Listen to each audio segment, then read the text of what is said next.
Hello everyone, आपके अपने educational channel सोहम education में आप सभी का बहुत बहुत स्वागत है दोस्तों। और आज जैसे कि हम मोटिवेशन पढ़ रहे थे तो उसी को कंटिन्यू करते हुए आज हम इंसेंटिव्स के बारे में जानेंगे कि इंसेंटिव्स क्या होते हैं। देन उनके क्लासिफिकेशन देखेंगे कि फाइनेंशियल इंसेंटिव्स क्या होते हैं और नॉन फाइनेंशियल इंसेंटिव्स किसी भी ऑर्गेनाइजेशन में क्या होते हैं।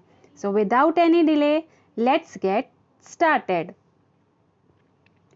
अब इसमें हम देखते हैं इंसेंटिव्स का मीनिंग। जैसे कि हमने स्टार्ट किया था मोटिवेशन को, जब हम उसका प्रोसेस देख रहे थे तो हमने ये देखा था फ्रेंड्स कि मोटिवेशन हमेशा इमर्ज होता है, हमेशा स्टार्ट होता है किसी भी अनसेटिस्फाइड नीड से। और जो नीड्स होती हैं हमारी ह्यूमन बींग्स की, वो फुलफिल होती हैं इंसेंटिव्स के थ्रू। इंसेंटिव्स जैसे कि financial monetary incentives, non financial non monetary incentives, ये दो तरह के इंसेंटिव्स होते हैं जो हमारी नीड्स, हमारे डिज़ायर्स को फुलफिल करते हैं। तो इन्हीं का मीनिंग हम देखते हैं। Incentives means all measures which are used to motivate people to improve their performance in an effective way. अब इंसेंटिव्स वो होते हैं, वो सारी चीज़ें को मिलाकर हम इंसेंटिव्स कहते हैं जो किसी पर्सन को, कुछ लोगों को मोटिवेट करने के काम आती है जिससे कि उनकी परफॉर्मेंस एक इफ़ेक्टिव वे में इम्प्रूव हो सके। जैसे कि कोई पर्सन है, अब वो कोई जॉब कर रहा है अपना, तो उसको एक टारगेट दिया गया है कि इस मंथ में उसको इतना टारगेट अचीव करना है। अब वो पर्सन जब वो टारगेट अचीव कर लेता है तो उसका मैनेजर क्या करेगा, वो उसको उसके लिए इंसेंटिव्स देगा, फाइनेंशियल इंसेंटिव्स प्रोवाइड करेगा मॉनेटरी फॉर्म में। तो वो उसके लिए इंसेंटिव्स हो जाएंगे जिससे कि वो नेक्स्ट मंथ में या आने वाले टाइम में वो और भी बेहतर परफॉर्मेंस दे और भी ऑर्गेनाइजेशनल गोल्स को अचीव कर सके बेहतर तरह से। Then incentive acts as a very good stimulator or motivator. It encourages the employees to improve their efficiency and reach the target. अब incentives जो हैं वो act करते हैं एक बहुत अच्छे motivator और stimulator के रूप में। कैसे कि अगर हमने इंसेंटिव्स दिए किसी को, जैसे कि अभी मैंने पहला एग्जांपल आपके साथ डिस्कस किया कि टारगेट अचीव हुए, हमने उसको इंसेंटिव दिए पर्सन को, और वो एम्प्लॉय ने नेक्स्ट मंथ में या आने वाले और मंथ में उसने और बेहतर तरह से टारगेट्स को अचीव किया। तो इस तरह से उसकी वर्क एफिशिएंसी भी इम्प्रूव हुई और ऑर्गेनाइजेशन के गोल्स भी अचीव हुए। सो ये तो था इंसेंटिव्स का मीनिंग। नेक्स्ट चलते हैं हम, मॉनेटरी या फाइनेंशियल इंसेंटिव्स किसी भी ऑर्गेनाइजेशन में क्या होते हैं वो एक एक करके हम समझेंगे। इसमें सबसे पहला है पे एंड अलाउंसेस। अब जैसे कि बेसिक नीड हो गई, कहीं भी हम जॉब ज्वाइन करते हैं तो हमारी सबसे प्रायोरिटी में होता है कि हमें जो पे मिले, जो सैलरी मिले, वो बहुत अच्छी मिले, इतनी मिले कि जो हमारी बेसिक नीड्स को फुलफिल करती हो। ये हो गया, हमें अलाउंसेस मिले, जो भी हम वर्क कर रहे हैं ऑर्गेनाइजेशन के लिए उसके बदले में हमें पे और अलाउंसेस प्रॉपर तरह से मिले। ठीक है, ये हो गया पहला मॉनेटरी इंसेंटिव्स। अब उसके बाद में नेक्स्ट मॉनेटरी इंसेंटिव है कि प्रोडक्टिविटी लिंक्ड वेज इंसेंटिव्स। अब होता है काफ़ी ऑर्गेनाइजेशन में कि प्रोडक्टिविटी से भी लिंक्ड होता है आपका जो इंसेंटिव्स होते हैं। जैसे कि अगर प्रोडक्शन अच्छा हुआ, प्रोडक्शन एक अच्छे लेवल पर अचीव हुआ, तो उस हिसाब से एम्प्लॉयज़ में इंसेंटिव्स बांटे जाते हैं। ये हो गया प्रोडक्टिविटी बेस्ड वेज इंसेंटिव। अब नेक्स्ट है बोनस। बोनस क्या होता है ऑर्गेनाइजेशन में, ये एक्स्ट्रा मनी के रूप में, एक्स्ट्रा इनकम के रूप में होता है। जैसे कि होता है ऑर्गेनाइजेशन में कभी कोई त्यौहार आया, जैसे कि दीपावली हुई, तो दीपावली के समय आपको बोनस दिया जाता है। तो ये एक्स्ट्रा इनकम होती है, किसी भी एम्प्लॉय को उसके वर्क के अकॉर्डिंग उसको प्रोवाइड की जाती है। नेक्स्ट होता है प्रॉफिट शेयरिंग। अब क्या होता है, कोई भी ऑर्गेनाइजेशन है वो अपने प्रॉफिट के लिए काम करती है, वो अपने गोल्स को अचीव करने के लिए काम करती है। तो गोल्स उसके जब अचीव होते हैं तो whatever the profit the organization is getting, उसका वो शेयर सारे एम्प्लॉयज़ में उसको किया जाता है, उसको बांटा जाता है एम्प्लॉयज़ के वर्क के बिहाफ में उनको दिया जाता है। तो उसके बाद आता है को पार्टनरशिप स्टॉक ऑप्शन। को पार्टनरशिप स्टॉक ऑप्शन होता है कि प्रॉफिट जो होता है वो उनको ऑनरशिप राइट नहीं देता है किसी भी एम्प्लॉयज़ को, लेकिन कंपनीज क्या करती है, ऑफर करती है कुछ शेयर्स मैनेजमेंट के, या कुछ पार्टिसिपेशन देती है मैनेजमेंट में, जिससे कि वो प्रॉफिट जो भी होता है एम्प्लॉयज़ में शेयर कर सके एज एन इंसेंटिव, जिससे कि एफिशिएंट वर्किंग मिले एम्प्लॉयज़ के थ्रू। तो को partnership is offered by issue of shares on exceeding a fixed target, मतलब एक फिक्स टारगेट अचीव हो जाता है, उससे ज़्यादा आपके पास प्रॉफिट आता है, तो उसके बाद ये को पार्टनरशिप या स्टॉक ऑप्शन प्लान स्टार्ट किया जाता है। देन होता है रिटायरमेंट बेनिफिट्स। रिटायरमेंट बेनिफिट्स में क्या होता है कि कोई भी पर्सन है, कोई भी एम्प्लॉय है, अब वो अपने ऑर्गेनाइजेशन में उसने काफ़ी साल दिए, काफ़ी वर्क किया, उसके बाद उसको कुछ बेनिफिट्स होते हैं ऑर्गेनाइजेशन की तरफ से, जैसे कि पेंशन हो गया, प्रोविडेंट फंड हो गया, ग्रेच्युटी हो गया, इस तरह की बेनिफिट्स दिए जाते हैं, जिससे कि वो मोटिवेट होकर पूरे टेन्योर में, अपने वर्किंग टेन्योर में बहुत अच्छे से परफॉर्म कर सके। These incentives are suitable for employees who have security and safety needs. ये उन्हीं के लिए बहुत सुटेबल होते हैं जिनके पास उन सिक्योरिटी नीड्स है या सेफ्टी नीड है, तो ये बहुत अच्छा काम करते हैं, एक कंफर्मेशन देते हैं कि वो सिक्योर्ड है। देन इसके बाद आते हैं पर्क्स, फ्रिंज बेनिफिट्स या पर्क्यूसाइड्स। अब ये जो स्पेशल बेनिफिट्स होते हैं, जैसे कि मेडिकल फैसिलिटी हो गई किसी ऑर्गेनाइजेशन में, free education for children of the employees, housing facility, इस तरह की जितनी भी फैसिलिटी होती हैं, जैसे हो गया कुछ क्लब्स होते हैं, तो जितनी भी ये फैसिलिटीज़ होती हैं, वेलफेयर फैसिलिटीज़ या जो भी फैसिलिटीज़ हैं जो उनके परिवार से रिलेटेड हैं एम्प्लॉयज़ के, तो ये उनके लिए काम करती हैं सैलरी से भी ऊपर। ये एक्स्ट्रा बेनिफिट जो होती हैं उनके परफॉर्मेंस को और अच्छा करते हैं। तो ये सारे थे हमारे फाइनेंशियल या मॉनेटरी बेनिफिट्स। मॉनेटरी बेनिफिट्स वो जिन्हें हम मॉनेटरी फॉर्म में, मनी फॉर्म में हम उनको गेन कर सकते हैं, जिनकी परचेजिंग पावर होती है, ठीक है, तो उन्हें हम कहते हैं मॉनेटरी इंसेंटिव्स। अब हम नेक्स्ट चलते हैं नॉन मॉनेटरी इंसेंटिव्स की तरफ। इनके बारे में डिस्कस करते हैं कि ये क्या होते हैं, किस तरह से मोटिवेट करते हैं। अब बात आती है कि नॉन मॉनेटरी इंसेंटिव्स क्या होते हैं। मॉनेटरी इंसेंटिव्स में परचेजिंग पावर होती है, हम उसको मनी फॉर्म में ले सकते हैं, ठीक है, लेकिन नॉन मॉनेटरी इंसेंटिव्स होते हैं, उनको हम मनी फॉर्म में कैलकुलेट नहीं कर सकते, उनको हम नॉन मॉनेटरी फॉर्म में होते हैं, जैसे कि रिवॉर्ड्स हो जाते हैं किसी तरह के, जिससे कि उसके नीड सेटिस्फाई होते रहें। हमेशा ज़रूरी नहीं है कि मनी ही सब कुछ हो और मनी से ही आप किसी को मोटिवेट कर सकते हो। तो ऐसे भी नीड्स होते हैं कुछ जो लोगों को मनी के अलावा, मनी को छोड़कर उन्हें एक्स्ट्रा बेनिफिट्स भी देने पड़ते हैं, जो उन्हें बहुत अच्छे से मोटिवेट कर सकें परफॉर्म करने के लिए। इसमें सबसे पहले आता है स्टेटस।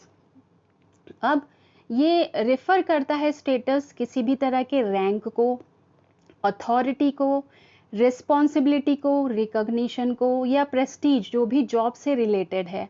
अब क्या होता है, अगर हम ऑफर करते हैं हायर स्टेटस और रैंक किसी भी ऑर्गेनाइजेशन में मैनेजर्स को, या उन्हें और अच्छा रिवॉर्ड देते हैं अथॉरिटी रिस्पॉन्सिबिलिटी के रूप में, तो वो बहुत अच्छे से मोटिवेट हो सकते हैं और ये उनके लिए ज़्यादा काम करता है जिनके अंदर एस्टीम नीड्स और सेल्फ एक्चुअलाइजेशन नीड्स जो होती हैं वो एक्टिव होती हैं। बेसिकली अगर हम बात करें फ्रेंड्स, तो नॉन मॉनेटरी इंसेंटिव्स उन लोगों के लिए होती हैं जो कि वर्किंग क्लास में नहीं होते, जो मतलब हाई लेवल पोजीशन पे हैं, उनके लिए ये सबसे ज़्यादा काम करते हैं। नेक्स्ट आता है ऑर्गेनाइजेशनल क्लाइमेट। अब इसमें क्या होता है कि जो रिलेशंस होते हैं सुपीरियर सबॉर्डिनेट्स के बीच में किसी भी ऑर्गेनाइजेशन में, वो डिस्क्राइब करते हैं उस ऑर्गेनाइजेशन को किस तरह की है, क्योंकि क्या होता है जो सुपीरियर होते हैं वो काफ़ी हद तक डायरेक्ट करते हैं और उनका जो डायरेक्शन होता है वो इन्फ्लुएंस करता है सुपीरियर के डायरेक्शन से जो होते हैं वो इन्फ्लुएंस करते हैं सबॉर्डिनेट के बिहेवियर को। सबॉर्डिनेट किस तरह से एक्ट करता है, किस तरह से गोल्स को अचीव करता है, इसमें बहुत बड़ा इम्पैक्ट होता है। So a positive approach adopted by manager, जैसे कि अगर कोई पॉजिटिव अप्रोच है और वो क्या करती है, क्रिएट करती है एक बेटर ऑर्गेनाइजेशनल क्लाइमेट।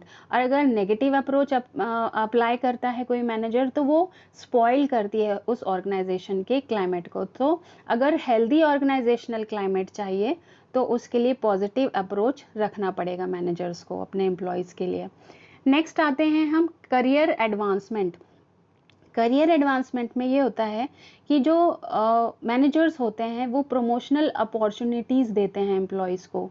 जैसे कि कोई भी काम किया उसके लिए उनके वर्क के अकॉर्डिंग उन्होंने अगर अच्छा अचीव किया, अपने स्किल्स को यूज़ किया प्रॉपरली, अपने वर्क को एफिशिएंटली ठीक से किया तो उन्हें प्रमोशंस देते हैं। उन प्रमोशंस को हम कहते हैं करियर एडवांसमेंट। प्रमोशन जो होता है एक बहुत बड़ा मोटिवेटर होता है, एक बहुत बड़ा स्टिमुलेटर होता है जो कि इंड्यूस करता है एम्प्लॉयज़ को वो अपने बेस्ट लेवल पर जाकर बहुत अच्छा परफॉर्म कर सकते हैं। देन हम आते हैं जॉब एनरिचमेंट की तरफ। जॉब एनरिचमेंट में क्या होता है कि the manager will assign the challenging jobs to the employees. जैसे कि होता है कि एम्प्लॉय अगर ऑपरेशनल वर्क कर रहा है तो उसको कुछ और वर्क प्रोवाइड किया जाएगा, उसको इतनी ऑटोनॉमी दी जाएगी कि वो इंटरेस्टिंग तरह से बहुत अपने 100% एफर्ट के साथ वो चैलेंजेस को अपनाकर और अच्छे से काम करे। तो ये भी होता है कि जॉब रोटेशन हम करते हैं ऑर्गेनाइजेशन में ना, जैसे कि एक जॉब करता है वो एक रूटीन वर्क करते करते में भी वो हो सकता है कि बोर फील करे, वो काम में उसका मन ना लगे। तो वो बोर्डम को हमें मिनिमाइज करने के लिए ये जॉब एनरिचमेंट करना पड़ता है, उसे चैलेंजिंग जॉब्स प्रोवाइड करने पड़ते हैं। Then employees recognition. अब क्या होता है कि जो रिकॉग्निशन होता है किसी भी पर्सन के लाइफ में वो एक स्पेशल रिवॉर्ड के रूप में एक्ट करता है। अब इसका एग्जाम्पल बहुत अच्छे से इसको हम समझेंगे, ये बहुत इम्पॉर्टेंट है। जैसे कि कोई पर्सन है, कोई ऑर्गेनाइजेशन में कोई एम्प्लॉय है, अगर वो कुछ अच्छा करता है तो it is the duty of his manager कि उसको उस अच्छे काम के लिए, उसके अच्छे परफॉर्मेंस के लिए वो इन पब्लिक उसको रिवॉर्ड दे, इन पब्लिक उसको रिकॉग्नाइज करे कि बहुत अच्छे से इसने ये काम किया है। तो ये बहुत अच्छा एक रोल प्ले करता है ऑर्गेनाइजेशन के लिए।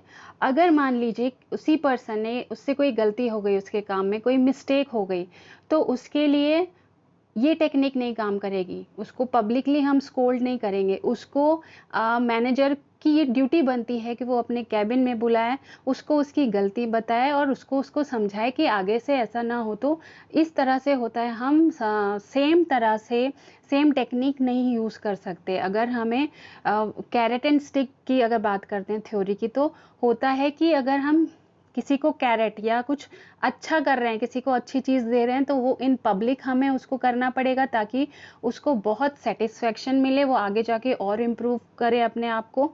और अगर हम किसी को स्टिक देते हैं, कोई नेगेटिव या पनिशमेंट देते हैं, तो वो हमें उसे इन पब्लिक नहीं करना चाहिए, वो उसे अकेले में समझाना चाहिए, तो उससे ज़्यादा अच्छा रहता है और उसको एक शेम फील नहीं होगी और वो बहुत अच्छे से काम करेगा कि हाँ यार मुझसे ये गलती हुई है, मुझे फ्यूचर में ऐसे नहीं करना है। देन नेक्स्ट आता है जॉब सिक्योरिटी।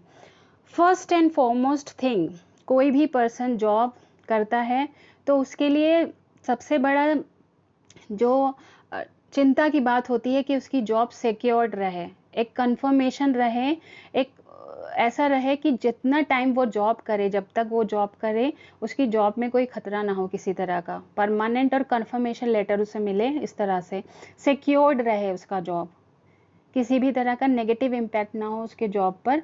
और अगर मतलब ऐसा ना हो कि कुछ छोटा सा मिस्टेक हुआ और उसे फायर कर दिया गया। तो ऐसा नहीं होना चाहिए। जॉब सिक्योरिटी बहुत बड़ा रोल प्ले करती है। हर किसी को फियर होता है अपनी जॉब को खोने का, तो हो सकता है वो एफिशिएंटली काम ना करे। तो job security must be given with some terms and conditions. उसके बाद हम आते हैं एम्प्लॉयज़ पार्टिसिपेशन। एम्प्लॉयज़ पार्टिसिपेशन का मतलब होता है कि एम्प्लॉयज़ जो हैं ऑर्गेनाइजेशन में, उनको इन्वॉल्व करना डिसीजन मेकिंग स्पेशली जब कि डिसीजंस वर्कर्स के रिगार्डिंग हो, एम्प्लॉयज़ के रिगार्डिंग हो, तो उसमें उनका भी पार्टिसिपेशन, उनके भी रिप्रेजेंटेटिव्स हों, उनके भी जो भी इश्यूज़ हैं उनको सामने लाने वाला कोई हो। तो इस तरह से क्या होगा कि जब सब मिलकर पार्टिसिपेट करेंगे, सबके इश्यूज सामने आएंगे, तो वो एक बहुत अच्छे से ऑर्गेनाइजेशनल गोल्स को अचीव करने में एक सिंसियर एफर्ट के रूप में काम करेगा। Now will come to the last, employee empowerment. Employee empowerment को हम कह सकते हैं autonomy. It means giving more freedom to subordinates, whoever the employees in any organization।